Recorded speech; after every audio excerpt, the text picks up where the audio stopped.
You're listening to Lies and Half-Truths, tales written and performed by A.P. Weber.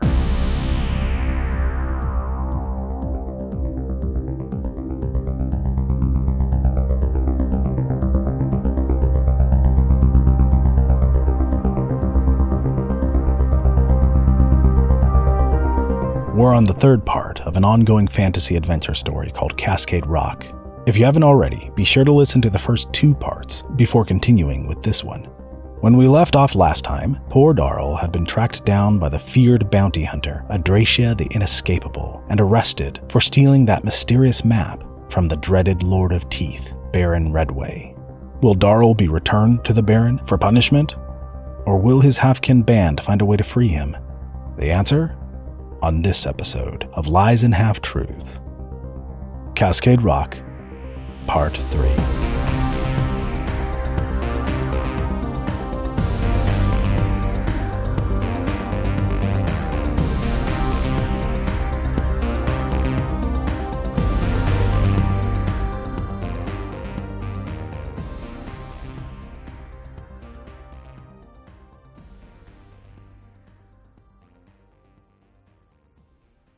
For the next hour or so, Darl sat sullenly, head bowed nearly to his knees.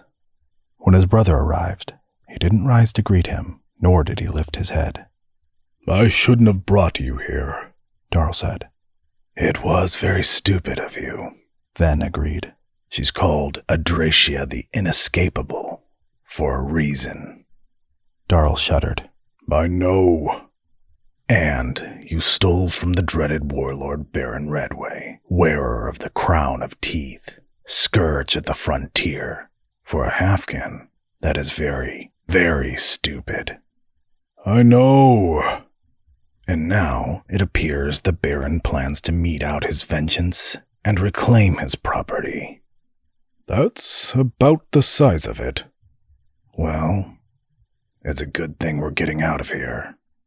"That's for the best," Darl said, resignation thick in his throat. "If you return the map to Adracia before you all flee, perhaps the Baron will sate his anger on me and not hunt the rest of our band." "I don't think so," Ven said. "Didn't you hear me? We are getting out of here. You as well." For the first time since he heard his brother's light footfalls enter the room, Darl looked up. To his surprise, Ven was not alone. The sturdy, barrel-chested shape of Magistrate Retin stood silently beside him.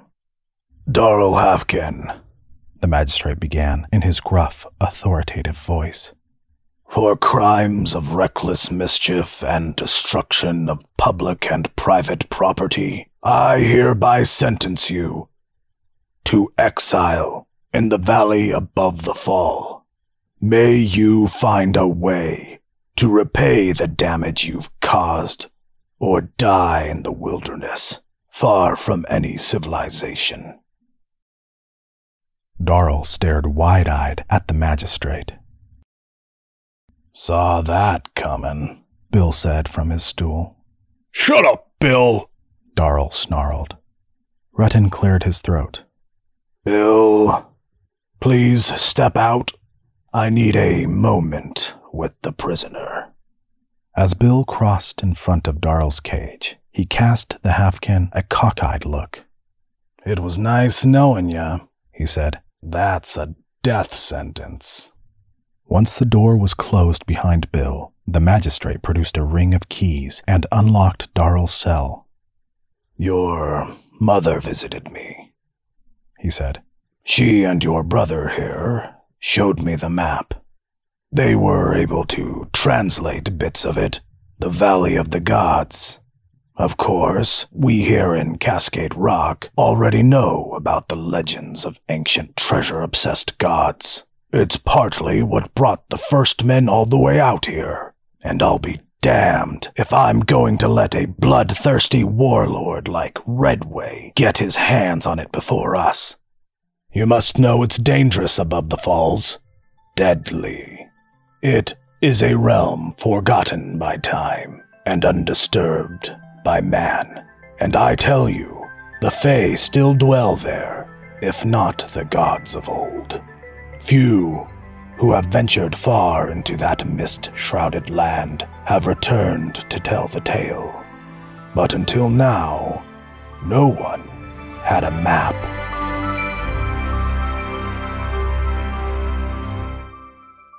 So, I exile you, Darl, but what wealth you find shall pay your debt to Cascade Rock first.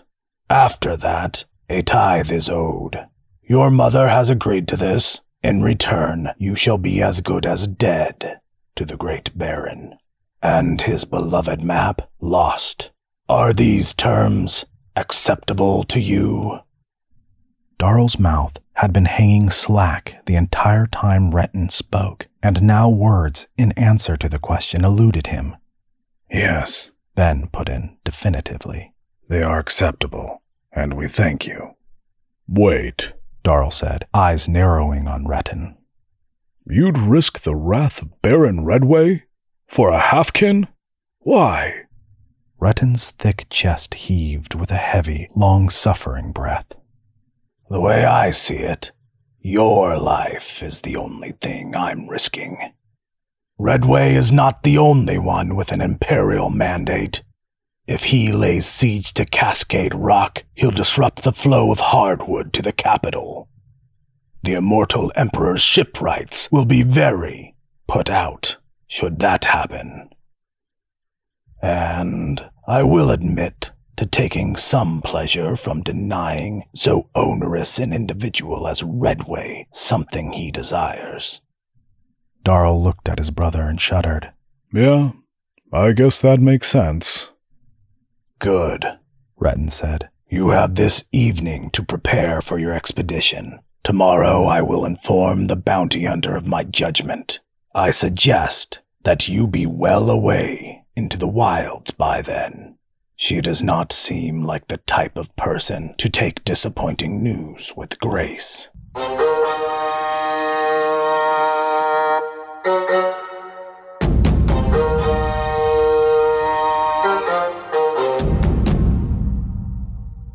The summer rays waned in the far west when Darl and Ven emerged from the sheriff's station upon the flagstone road in Cascade Rock Heights. What's the plan? Darl said through the side of his mouth, leaning confidingly toward his brother. We skip town tonight? Ven returned a long, heavy-browed stare. No, Darl, he said deliberately. We are going out into the Valley of the Gods to hunt treasure just as we've promised to do. Really? Darl said. Mama thought that was a good idea? No, you oaf. She didn't think it was a good idea. But what other option do we have now? Even if you return the map to Redway, he's going to kill you anyway. You'll be safer out there looking for treasure. And if you actually find any, well, with enough wealth, even the Lord of Teeth won't be able to touch you. But you shouldn't have to come with me, Darl said, his head bowed low. You'd never survive without me. Besides, Mama and I had a look at the map. There are more than temples out there. This map shows the location of a vault. Darl pumped his fist in the air. I knew it! Is it full of treasure? Ven nodded solemnly. A dragon's hoard. Darl scrunched up his brow. Maybe that's just, what do you call it? A metaphor. There's no such thing as dragons. Not anymore, right? Ven clenched his narrow shoulders. I don't know. But either way, it's bound to be a fortune. Darl, imagine what our people could do with a virtual dragon's hoard. Pay off our outstanding debts, make loans to hard-luck noblemen, and put the shoe on the other foot for a change. Settle down somewhere safe, where we don't have to run grifts or sell bogus elixirs. You've thought about this a lot, haven't you? Maybe. But listen, even if you weren't running for your life from a bloodthirsty warlord, I think going out there would be worth the risk. Darl smiled down at his brother. I'm glad you came around.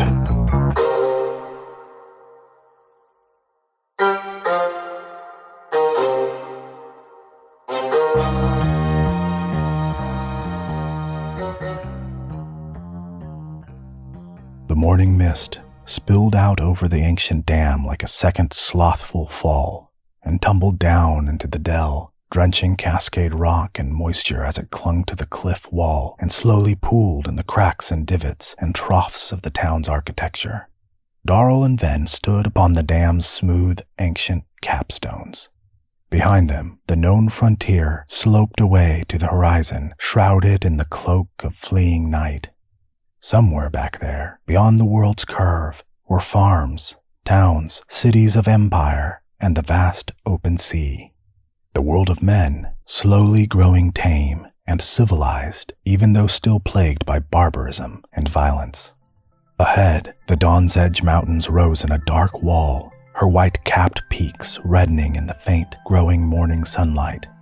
Dragonfire Lake twisted away from them, disappearing and reappearing behind cottony mist drifts and countless folds in the landscape.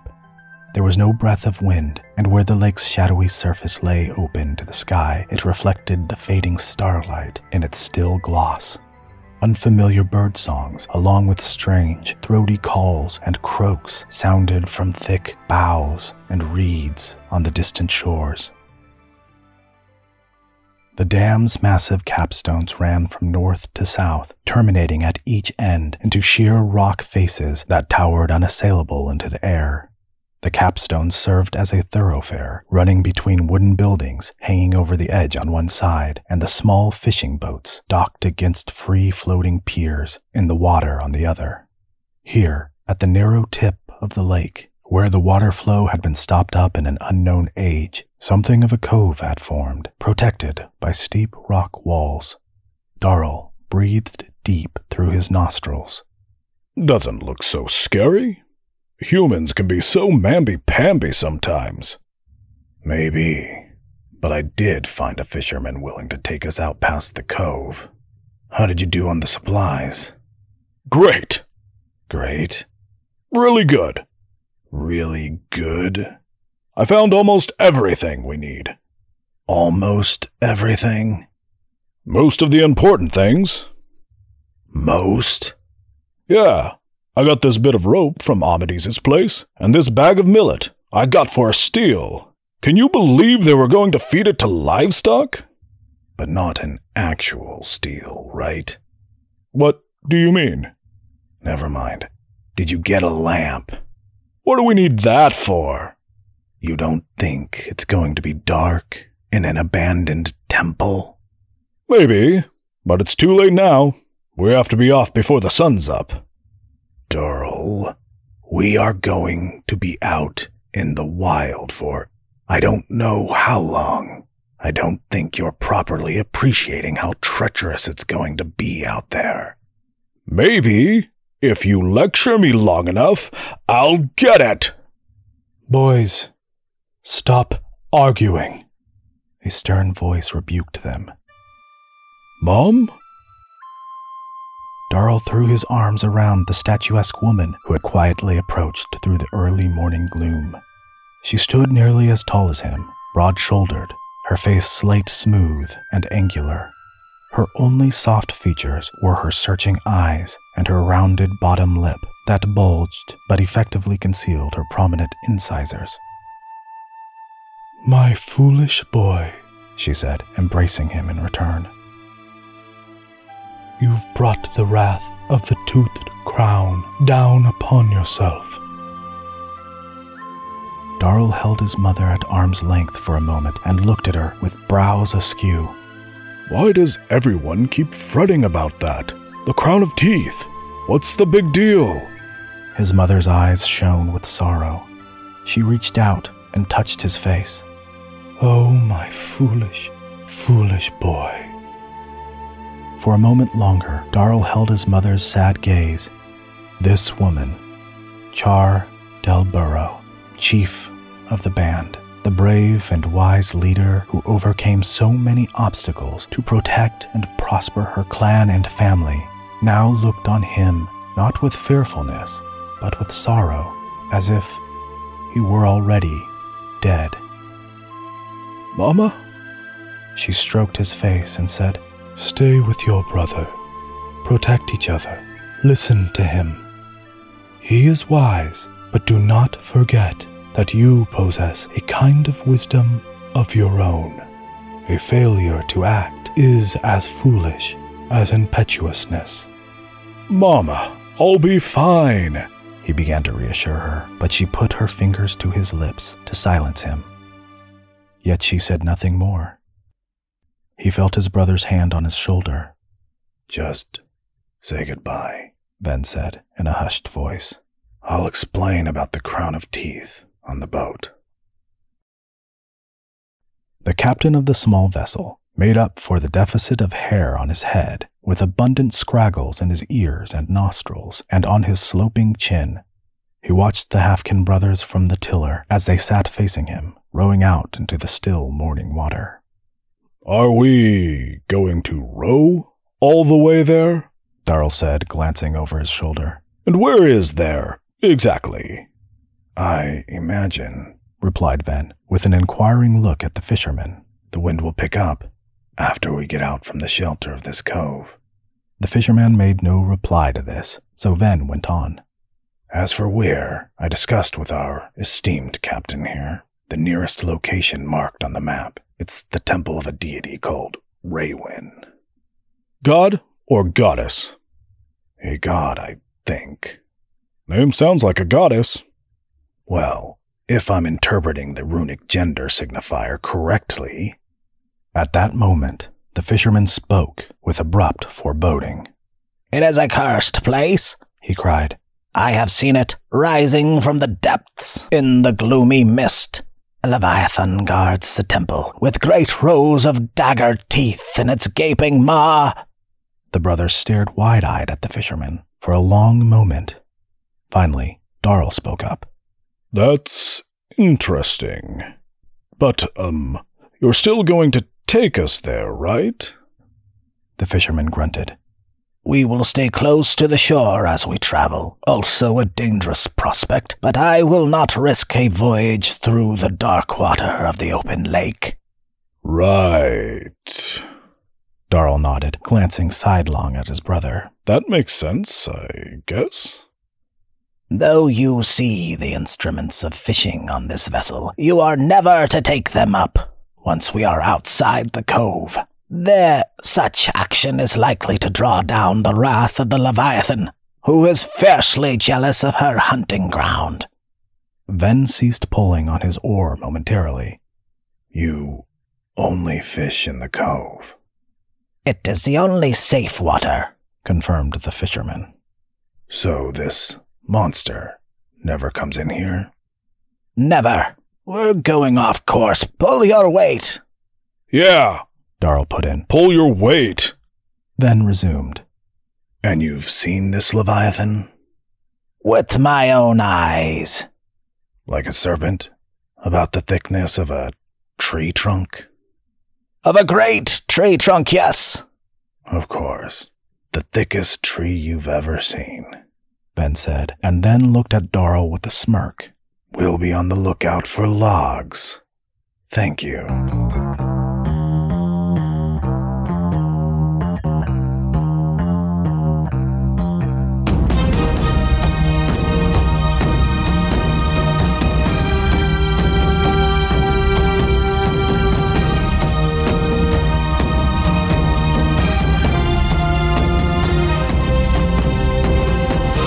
Thanks for listening to Lies and Half-Truths. This episode was written and performed by A.P. Weber and produced by Meg Weber. Our theme was provided by Josiah Martins. Original music by Weep Bar. Musical production help from Mackenzie Stubbart. Consider liking, sharing, or reviewing this podcast wherever you listened to it. You can also support me, A.P. Weber, on Patreon. In any case, please join us again next time for more Lies and Half-Truths.